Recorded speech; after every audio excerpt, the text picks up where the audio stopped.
से सबके वचन सुनकर रावण का पुत्र प्रहस्त हाथ जोड़कर कहने लगा, हे प्रभु, नीति के विरुद्ध कुछ भी नहीं करना चाहिए। मंत्रियों में बहुत ही थोड़ी बुद्धि है। ये सभी मूर्ख खुशामदी मंत्री ठकुर सुहाती अर्थात मुंह देखी कह रहे हैं। हे नाथ, इस प्रकार की बातों से पूरा नहीं पड़ेगा। एक ही बंदर समुद्र लांघ कर आया था, उसका चरित्र सब लोग अब भी मन ही मन गाया करते हैं। उस समय तुम लोगों में से किसी को भी भूख न थी। बंदर तो तुम्हारा भोजन ही है, फिर नगर जलाते समय उसे पकड़कर क्यों नहीं खा लिया? इन मंत्रियों ने आपको ऐसी सम्मति सुनाई है जो सुनने में अच्छी है, पर जिससे आगे चलकर दुख पाना होगा। जिसने खेल ही खेल में समुद्र बधा लिया और जो सेना सहित सुबेल पर्वत पर आ उतरा, हे भाई, कहो वह मनुष्य है जिसे कहते हो कि हम खा लेंगे?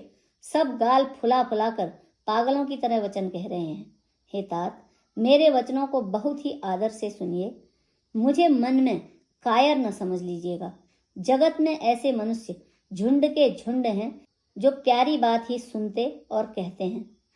हे प्रभु, सुनने में कठोर परंतु परिणाम में परम हितकारी वचन जो सुनते और कहते हैं, वे मनुष्य बहुत ही थोड़े हैं। नीति सुनिए, उसके अनुसार पहले दूत भेजिए और फिर सीता को देकर श्री राम जी से प्रीति कर लीजिए।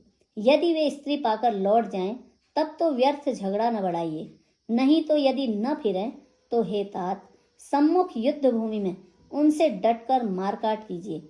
हे प्रभु, यदि आप मेरी यह सम्मति मानेंगे तो जगत में दोनों ही प्रकार से आपका सुयश होगा। रावण ने गुस्से में भरकर पुत्र से कहा, अरे मूर्ख, तुझे ऐसी बुद्धि किसने सिखाई? अभी से हृदय में संदेह हो रहा है। हे पुत्र, तू तो बांस की जड़ में घमोई हुआ, अर्थात तू मेरे वंश के अनुकूल नहीं हुआ। पिता की अत्यंत घोर और कठोर वाणी सुनकर प्रहस्त ये कड़े वचन कहता हुआ घर को चला आया। हित की सलाह आपको ऐसी नहीं लगती जैसे मृत्यु के वश हुए रोगी को दवा नहीं लगती। संध्या का समय जानकर रावण अपनी 20 भुजाओं को देखता हुआ महल को चला। लंका की चोटी पर एक अत्यंत विचित्र महल था।